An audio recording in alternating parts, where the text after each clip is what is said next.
Rádio Camélia está no ar 24 horas. Participem!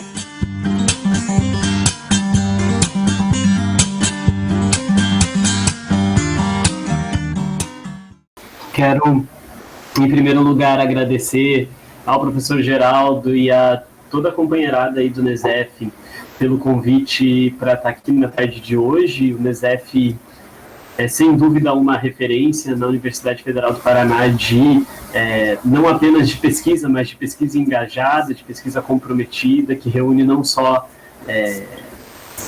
os estudantes, mas também trabalhadores, né, professores de filosofia. Eu acho incrível essa interlocução das pessoas seguirem vinculadas como professores e participarem, debaterem, militarem. Tive uma admiração muito grande pelo NESEF também na época das ocupações secundaristas, vendo a intervenção do NESEF nas atividades naquele importante momento de luta que começou aí no Paraná. E tenho uma admiração muito grande pela trajetória do professor Geraldo também. Então, sem dúvida, um companheiro muito valoroso. Então, muito legal poder estar aqui com vocês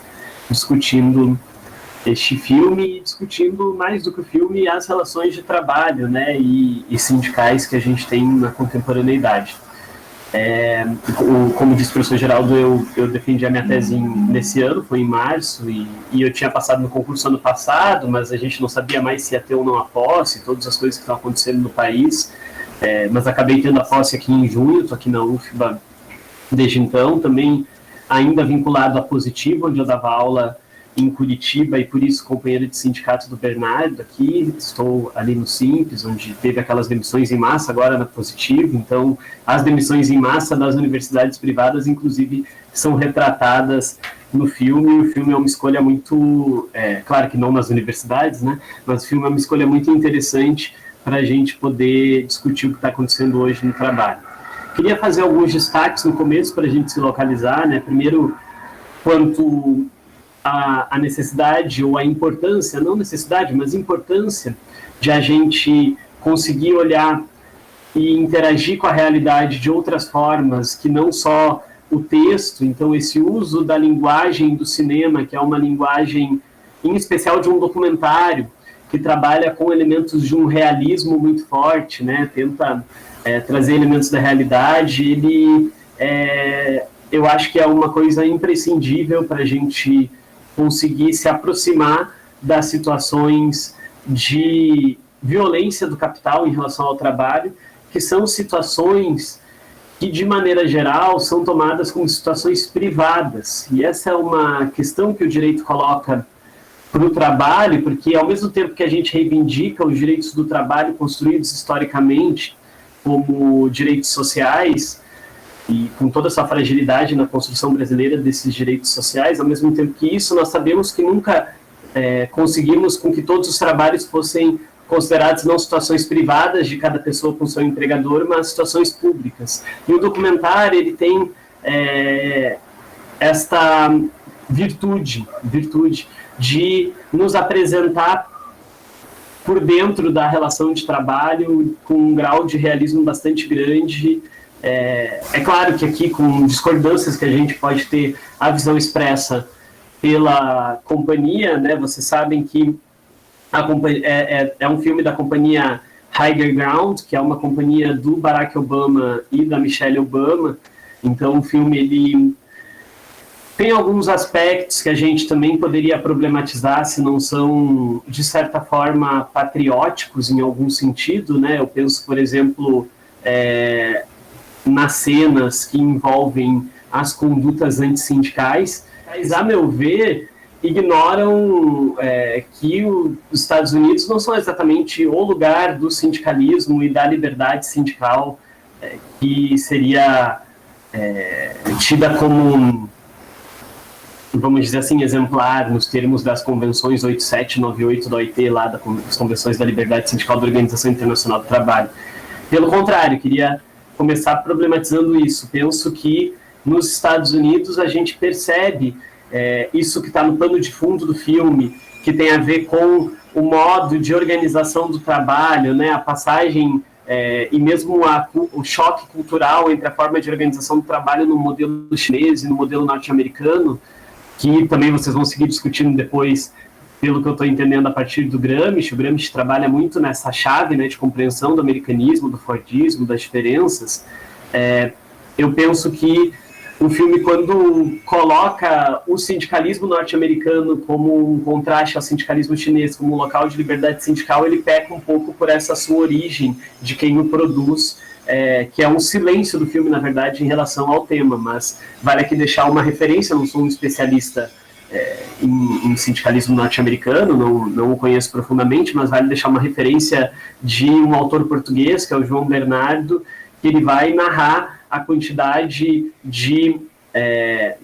por exemplo, entre outras obras que ele fala disso, salvo engano, Economia Política dos Conflitos Sociais e também na Democracia Totalitária, ele vai narrar como os Estados Unidos e as empresas norte-americanas se aprimoraram em vigilância privada. Vigilância privada que a gente sabe se dá no momento pré-contratual, no momento em que o trabalhador ainda não é trabalhador contratado daquele ambiente, e apesar disso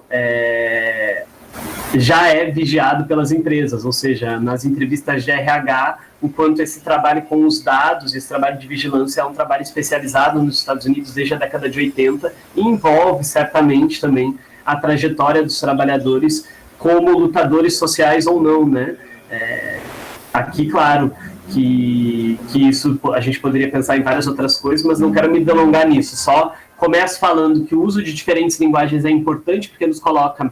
no interior de uma compreensão diferente do mundo do trabalho. Não é uma análise da violência do capital dada apenas pela palavra, mas é uma análise demonstrada em como ela acontece no cotidiano, em toda a sua crueza, porque ainda, e isso acaba também nos desnaturalizando a ideia de que um trabalho com direitos é um trabalho bom, porque não se trata de ter mais ou menos direitos. Os dois trabalhos, as duas formas de trabalho, as duas culturas de trabalho que aparecem, que são discutidas, né, no filme, elas são culturas de trabalho que igualmente são hostis, que igualmente são escondidas, que igualmente possuem as suas invisibilidades, como essa que eu falei do sindicalismo norte-americano, que não vai aparecer no filme, mas que também seria algo para a gente pensar. E eu penso que essa discussão que o filme propõe sobre esse filme, que é uma continuação de outro, né, pelo que eu estudei um pouquinho sobre o filme aqui para conversar com vocês também, que é uma continuação do filme que havia primeiro falado do fechamento da GM, um outro filme todo focado nisso também, da mesma produtora, e esse falando desse novo momento, né, da reconstrução 2015-2017, não da crise de 2008, mas desse novo momento que se vive e as culturas de trabalho que envolvem. Eu penso que o filme, ele, além de todas essas discussões que eu já falei antes sobre sindicalismo e atos antissindicais, sobre culturas do trabalho e diferentes culturas, o americanismo, o fordismo, como também ele aparenta ter algumas cenas, né, muito interessantes, e o filme é muito bom, né, ao mesmo tempo que eu estou aqui salientando algumas questões que eu vejo como limitações. É importante dizer que é um filme muito bom, um filme muito bem produzido, que foi escolhido como melhor documentário. Eu penso que, inclusive, queria escutar depois vocês, sei que vocês vão comentar, né, mas por que vocês escolheram esse filme? Imagino que tenha relação com essa discussão do Gramsci, mas estou interessado também em escutar vocês sobre isso. E eu acho que o filme, ele nos traz uma discussão, e talvez aqui seja o ponto central que eu queria focar o que eu estou falando, embora eu já tenha falado metade do meu tempo, a discussão sobre como se organiza o trabalho e sobre como o trabalho pode, com a inserção da tecnologia e a forma como os capitalistas vêm usando a tecnologia na gestão do trabalho contemporânea, como a gente pode ter um desemprego estrutural ou um desemprego crônico, como diz o Mesaros, cada vez mais acentuado, né, com as demissões em massa que aparecem no filme também como uma característica. Eu tenho, e daí aqui saindo um pouco do filme e tentando pensar os sentidos disso, eu sigo muito o Mesaros nessa compreensão do desemprego, de que é uma situação crônica, uma situação que não se resolve, que não é mais um desemprego desde a década de 70 que possa ser superado por um próximo ciclo, mas sim um desemprego que produz os sobrantes permanentes, e sobrantes permanentes que são cada vez mais significativos em nível mundo, e penso que isso vem se construindo não só com a destruição de postos de trabalho, e é claro que a gente vê a destruição dos postos de trabalho como uma das facetas desse fenômeno, mas o filme é muito rico ao nos mostrar que a destruição de postos de trabalho é também sempre acompanhada de uma criação de outros postos de trabalho, né? Que aquelas teses lá do Habermas, do Gors, da década de 80, de que o aumento, o incremento tecnológico levaria ao fim do trabalho ou ao fim do assalariamento, elas são teses que camuflam que, na verdade, o que a gente tem vivido, como o Antunes diz, como o Mesaros também trabalha, é sim um aumento do desemprego, mas é também a criação, como todos os dados do Banco Mundial, da Organização Internacional do Trabalho demonstram, a criação anual de milhões de postos de trabalho precários.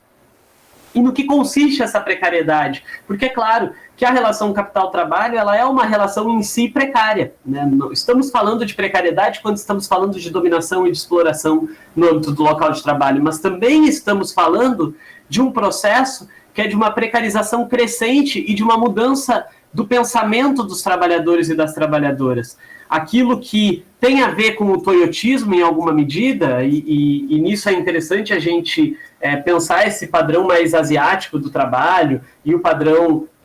fordista, como é que a gente relaciona essas questões, mas que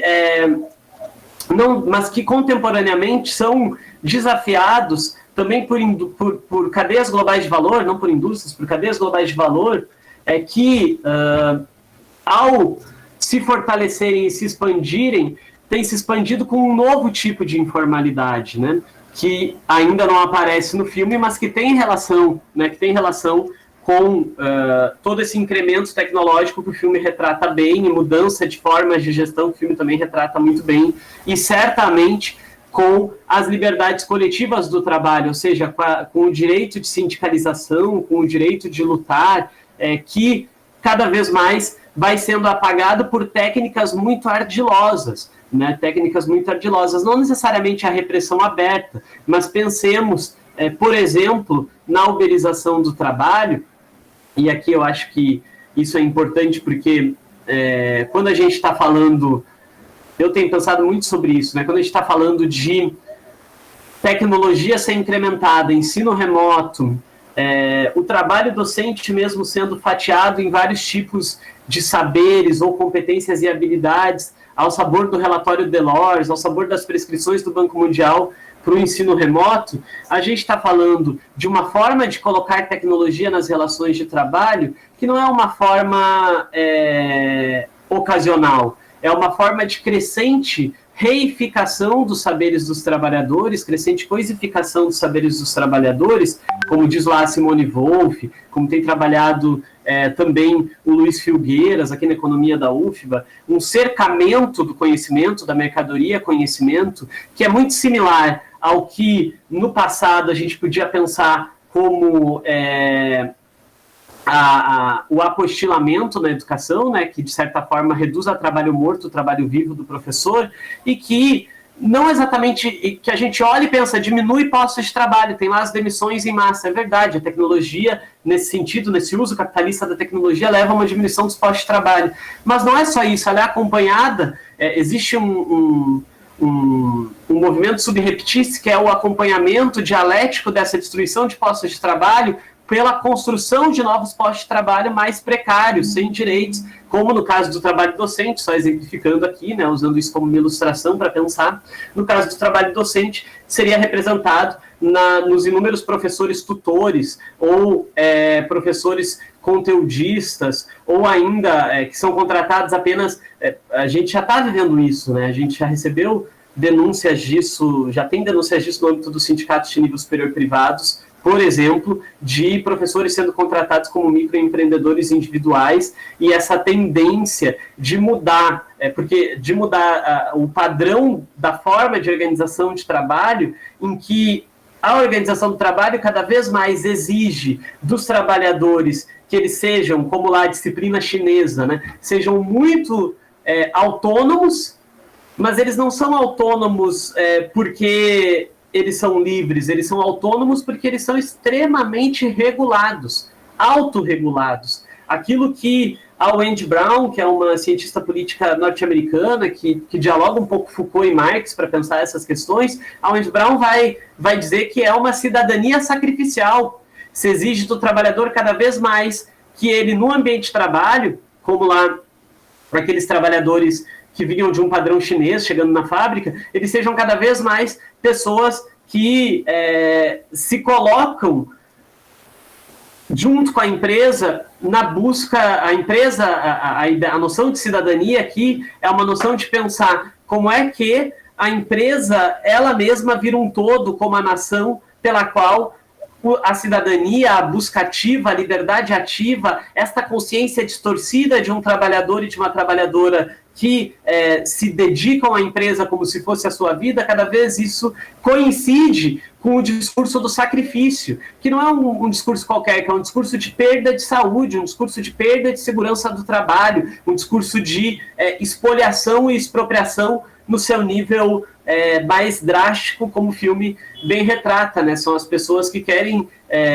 não é que querem, né? Mas ele retrata isso com uma sutileza muito inteligente e ao mostrar como a cultura organizacional do trabalho, ela é uma cultura que pode conduzir a essa normalização, entre aspas, da perda de direitos, porque o trabalho segue, ele só segue, logo depois da demissão em massa, ele só segue de um outro jeito, e esse outro jeito tem a ver não só com a precariedade do trabalho, mas com a precarização do trabalho, né? Nessa diferenciação inteligente que a Graça Druck faz e que diz respeito a pensar que a precarização ela é um processo social em andamento, uma retirada de direitos cada vez maior, e nesse sentido, qual é o trabalhador necessário para essa retirada de direitos cada vez maior? A Ludmila Costec-Abílio vai nos dizer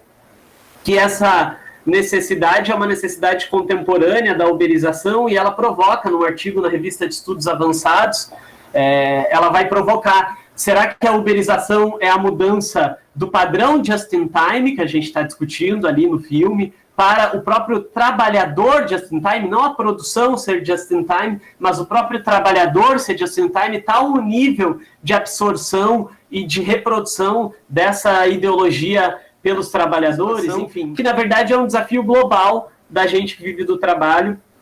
de pensar como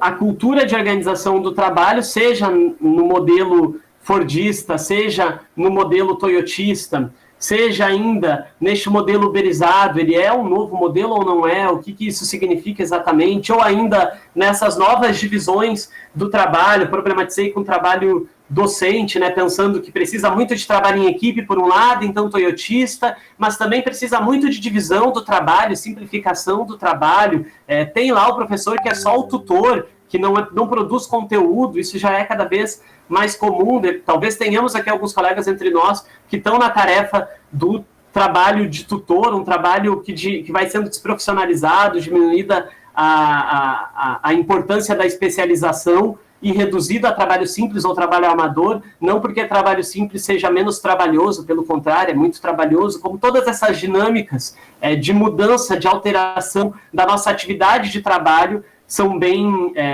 trabalhadas. Eu queria um pouco provocar a nossa discussão nessa tarde para pensar sobre como a gente consegue construir na contramão aquela ideia lá da trabalhadora que queria se sindicalizar, como é que a gente constrói a luta coletiva, como é que a gente valoriza o associativismo, o cooperativismo, o sindicalismo, os movimentos sociais e populares, em resposta a esse modelo que nos quer cada vez mais individualizados, autônomos, sacrificiais, just in time, não só no modelo de produção, mas mesmo a gente na nossa forma de trabalho. O professor que também agora vai se tornando, e eu penso muito no professor, estou pensando muito no trabalho docente, também por conta de estar trabalhando demais, eu acho, e não consigo não falar disso quando tem que conversar sobre modelo de organização do trabalho, porque eu acho que isso também é um desafio contemporâneo para a gente pensar o que estão fazendo com a nossa cabeça, com a nossa forma de pensar, quando mudam os padrões de organização do trabalho, e o que estão fazendo com a nossa ação coletiva, e de maneira mais geral, o que estão fazendo com o trabalho nesse ambiente de contra-revolução global do trabalho, como diz o Antunes, e de precarização estrutural e desemprego crônico cada vez mais fortes.